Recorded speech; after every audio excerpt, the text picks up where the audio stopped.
پارے کی تفسیر کا خلاصہ پیش خدمت ہے، بہت غور سے سنیے گا۔ سب سے پہلے آیت الکرسی ہے۔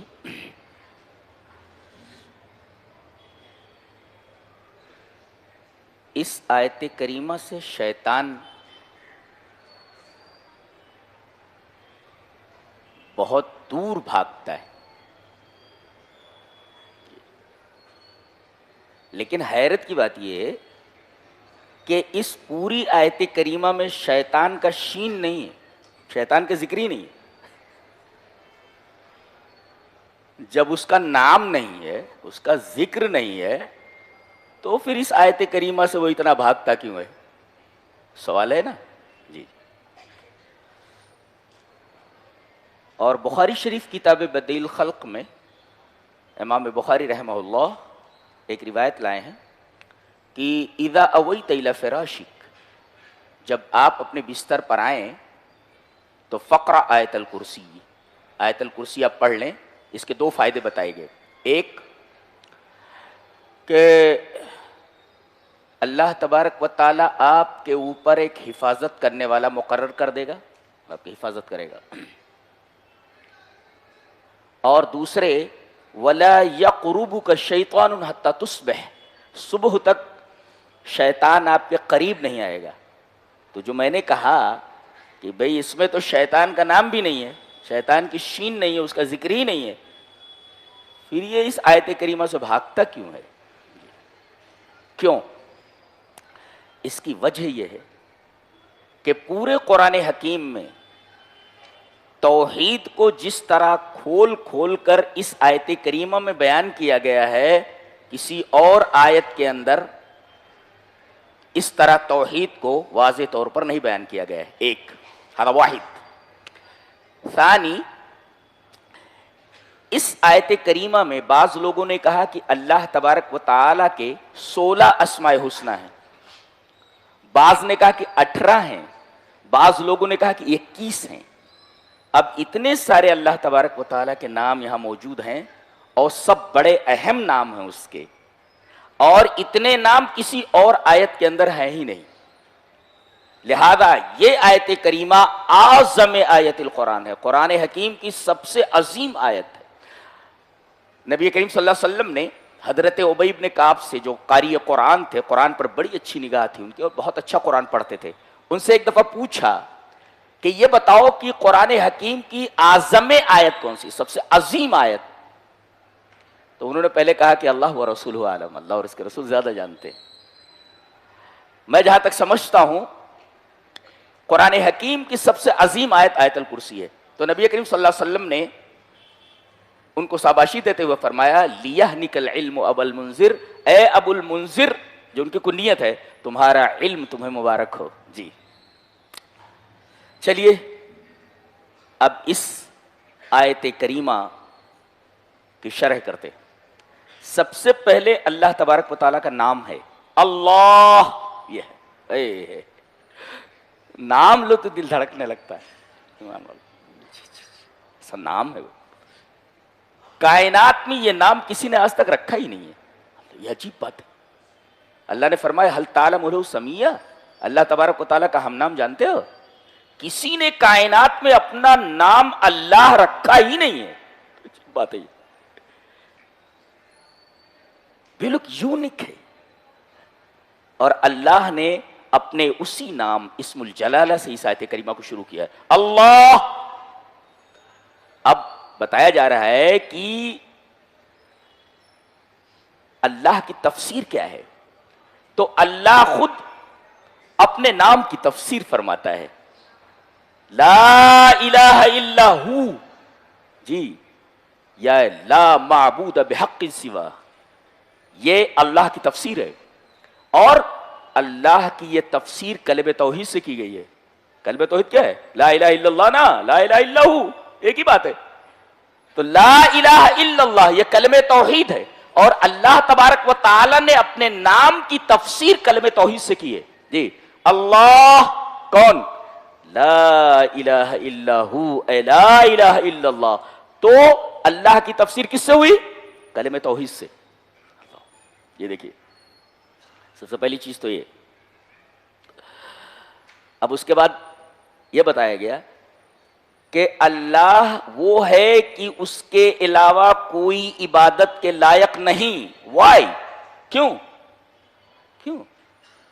جواب دیا جا رہا ہے اس لیے کہ وہ الحی ہے، زندہ ہے. اس کا مطلب یہ ہوا کہ اللہ تبارک و تعالی اس وجہ سے لائق عبادت ہے کہ وہ زندہ ہے. جی، جو مر جائے یا جو عدم سے وجود میں آیا ہو وہ لائق عبادت نہیں ہوتا. جی، یہ دیکھیں الحی، تو پہلی صفت الحی لائے گی. کیوں؟ یہ سوال ہے. جواب اس کا یہ ہے کہ هذه الصفت تتضمن جميع الصفات الذاتیہ. اللہ تبارک و تعالیٰ کی جتنی ذاتی صفات ہیں وہ سب اس کے اندر شامل ہیں، الحی کے اندر. جی جی، تو سب سے پہلے اسی کو لانا ضروری تھا، اس لیے کہ ذات جو ہوتی ہے صفات سے پہلے ہوتی ہے، لہذا الحی کو پہلے لایا گیا.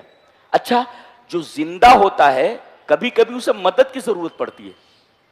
جتنے زندہ ہیں سب کو مدد کی ضرورت پڑتی ہے.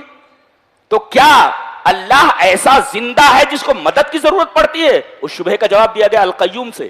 القیوم کا مطلب قائم بنفسہ، خود قائم بنفسہ ہے. وہ قائم بشؤون عبادہ، وہ خود قائم ہے اور دوسروں کے قیام کا سبب ہے، اس کی وجہ سے ساری چیزیں قائم ہیں. جی جی جی، اس کا مطلب وہ خود قائم ہے، وہ کسی کی مدد سے وہ قائم نہیں ہے بلکہ پوری کائنات اس کی وجہ سے قائم ہے. تو قائم بنفسہ وہ قائم بشؤون عبادہ، خود وہ قائم بنفسہ ہی ہے اور دوسرے تمام بندوں کے معاملات کی نگرانی کرنے والا ہے.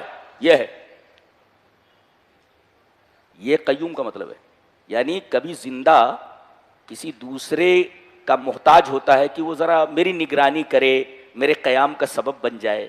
جی، پھر تیسرے نمبر پہ لایا جا رہا ہے لا تاخذہ سنۃ ولا نوم، اسے نہ اونگ آتی ہے نہ نیند آتی ہے. کیوں لایا گیا ہے؟ اس لیے کہ کوئی کسی کی نگرانی کر رہا ہو، جیسے باپ نگرانی کرتا ہے بچوں کی، ماں نگرانی کرتی ہے بچوں کی، ایک صاحب اقتدار اپنی رعایا کی نگرانی کرتا ہے، قائم علیہم ہوتا ہے. لیکن کبھی کبھی یہ نگرانی کرنے والا غافل ہو جاتا ہے. ہاں، غفلت میں مبتلا ہو جاتا ہے، اس لیے کہ نیند آتی ہے، اس کو سو جاتا ہے. اللہ فرماتا ہے میں ایسا نگراں ہوں، ایسا قائم علی غیرہ ہوں جو کبھی غافل نہیں ہوتا اور اسے اونگ نہیں آتی. اونگ کو پہلے لایا گیا، ایسے اونگ ہوتی ہے پھر اس کے بعد سو جاتا ہے. گویا کہ غفلت کی ابتدا کیا ہے؟ اونگ، اور غفلت کی انتہا سو گیا. تو اللہ غفلت کی ابتدا سے بھی پاک ہے اور غفلت کی انتہا سے بھی پاک ہے. اگر وہ غافل ہو جائے تو پھر قیام کیسے ہو جائے گا؟ ستارے ایک دوسرے سے ٹکرا جائیں گے. وہ دیکھ رہا ہے سب کو، نگرانی کر رہا ہے سب کی کہ ایک سیارہ کہیں دوسرے سیارے سے ٹکرا نہ جائے. اس لیے کہ جتنے بھی سیارے ہیں اپنے اپنے مدار میں گھوم رہے ہیں. چاند کو اجازت نہیں کہ وہ سورج کے مدار میں داخل ہو سکے، سورج کو یہ اجازت نہیں کہ اپنے مدار سے نکل کر چاند کے مدار میں داخل ہو سکے. اللہ، کائنات اتنی بڑی ہے اور سب کو وہ دیکھ رہا ہے، سب کی نگرانی کر رہا ہے. وہ اگر وہ غافل ہو جائے پھر کائنات درہم برہم ہو جائے گی. اللہ، دل دہل جاتا ہے اللہ تبارک و تعالیٰ کی عظمت اور آیت الکرسی کو دیکھ کر کے. لا تاخذہ سنۃ ولا نوم، وہ غافل نہیں ہے، اسے نہ اونگ آتی ہے نہ نیند آتی ہے. وہ غفلت کی ابتدا سے بھی پاک ہے، غفلت کی انتہا سے بھی پاک ہے. اسے اونگ نہیں آتی، اسے نیند نہیں آتی. اب اس کے بعد دو چیزیں ہوتی ہیں. ایک ہوتی ہے ملک، آپ کسی چیز کے مالک ہیں، یہ گلاس ہے آپ اس کے مالک ہیں. ایک ہے کہ آپ بادشاہ ہیں. جی، بادشاہ کون ہوتا ہے؟ جو مالک کا مالک ہوتا ہے. مالک ہوتا ہے جو کسی چیز کا مالک ہو. اور بادشاہ کون ہوتا ہے؟ جو مالک کا مالک ہوتا ہے. جی، مالک کا مالک ہوتا ہے. تو پہلے ملکیت بتائی گی کہ یہ جو حی ہے، قیوم ہے، جسے نیند نہیں آتی، جسے اونگ نہیں آتی، اس کی ملکیت کیا ہے؟ بتایا گیا لہو ما فی السماوات و ما فی الارض.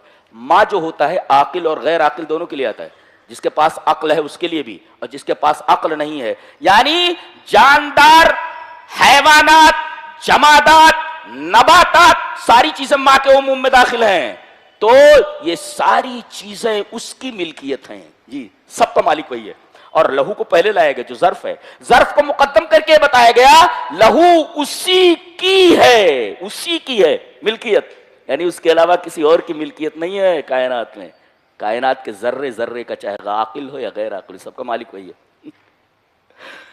بابا گیری کی دھجی اڑا دی گئی ہے جی، جب ان کے پاس کچھ ہے ہی نہیں، جب وہ بادشاہ ہے سب اس کی ملکیت میں ہے، تو یہ کیا دے سکتے ہیں؟ یہ کیا دے سکتے ہیں کسی کو؟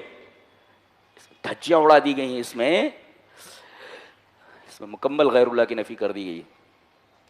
اس کے بعد یہ کہا جا رہا ہے اچھا ملکیت تو ہے، اچھا کوئی کسی چیز کا مالک ہو مگر اس کے پاس دبدبا نہ ہو، کوئی اس کے اوپر پریشر بنا لے اپنے فیصلے کو بدل دے. جیسے بادشاہ نے فیصلہ کیا کہ اس آدمی کو تا عمر جیل بھیج دیا جائے،